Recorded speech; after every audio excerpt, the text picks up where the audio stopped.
But, you know, they didn't do that here. Now, here's another thing. This is on a tile floor. And you might be wondering, what's this down here? Why did they have to do that? That doesn't look very nice.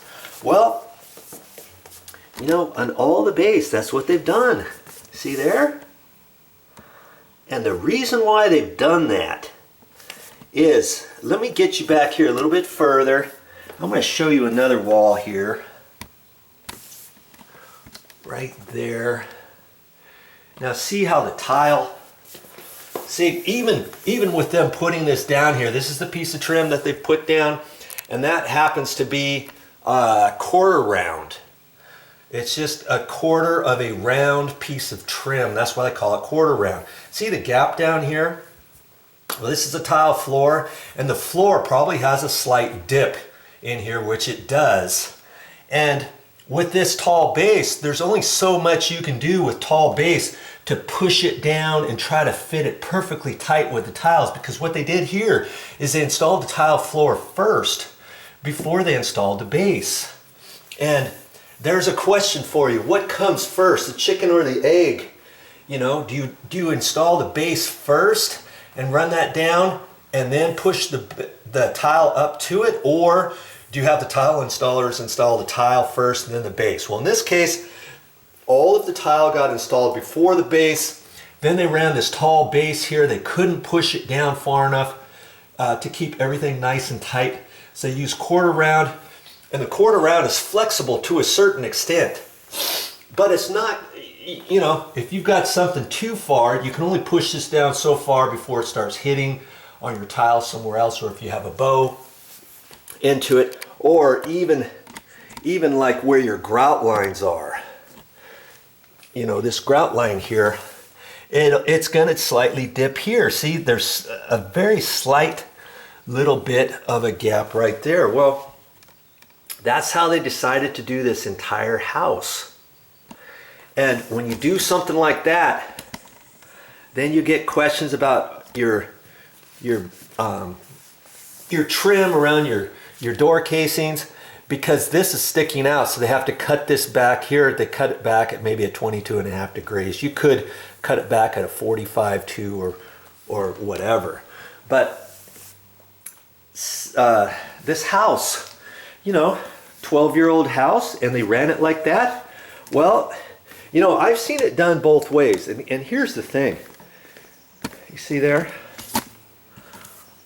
They've done the same thing, and they've done it throughout the entire house. Well, if you installed the tile first, what you're going to have to do, well, you don't have to cut the tile as perfectly straight all around corners and up against the walls and measure everything. You do it as tight. You know, you can have a 3/8 of an inch gap or so, knowing that your baseboard is going to cover that, and then you've got this trim on the bottom, because all of your base, I'm going to tell you right now, if you think you can get by without this quarter round trim at the bottom or some sort of small little trim, you're just kidding yourselves, because if you have your tile floor down first and you install your base, there's no way you're going to get all of your base perfectly tight with your floor. No way, no how. And you think, oh yeah, I'll shave some of my trim at the bottom, and I'll make it perfect, so that when I come across something really long, a long wall like this, if I have a dip in the middle, or a dip up, a crown up, or a dip down, I'll shave all the bottom of my base. Well, you know, that takes a long time, and you might not get it all 100% perfect and all that. Okay? So that's why they use all this quarter trim down here. Now, the other way to do it is to install all the tile or all the baseboard first. You'd install the big, tall baseboard first. You wouldn't need the quarter round trim there.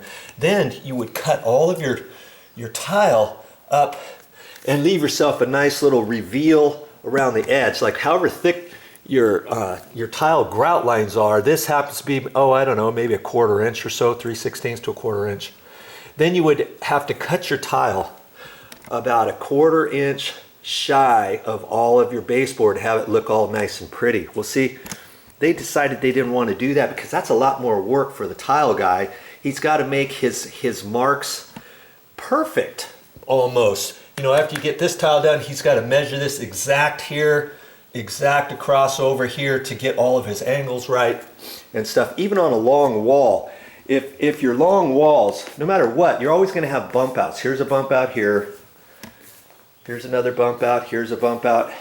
And once you get your full length tiles done, now if your tiles are not exactly perfect with your walls for the same measurements, now you're going to have to come from here and measure over, go over to here, measure over, cut that so that your grout line is a nice 1/4 inch or however far you want it all the way along away from your base, because that's going to show now, right?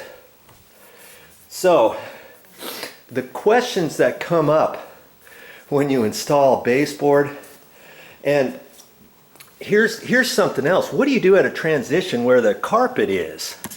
Okay, see right in here, they've got the 1/4 round trim on top of the tile, and now they've got carpet.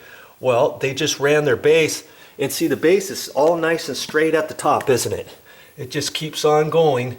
And so you would run your base right on top of your tile here, and now you've got about whatever thickness your tile is. This is probably 3/8 inch. And so before the carpet gets installed, you would run your baseboard along on your carpeted areas about 3/8 of an inch or so above your carpet, because then when they put their tack strip on, they run the tack strip a little bit away from the edge of your wall of your carpet. And so the tack strip is right in here. Then that gives them enough room. Once they cut the carpet, they can kind of tuck the carpet down, and it kind of pooches underneath the baseboard just a little bit. And that's how you do that. It makes your carpet install a nice install that way, okay? You talk to a carpet guy. If you have any questions, you can talk to your local hardware store, talk to the carpet department and ask them, hey, you want to install some base, how should you do it? And I bet you they will say to do it that same way, okay? Now, I think that's all I was going to show you. I just wanted you to see that throughout this entire house, they've got the baseboard that way. See, with that 1/4 round trim on there. And when you got painted trim, it looks okay. You know, it kind of blends in as long as everything's done the same all the way along everywhere. Now, if this base was stained or something like that, you might want to do things a little bit different.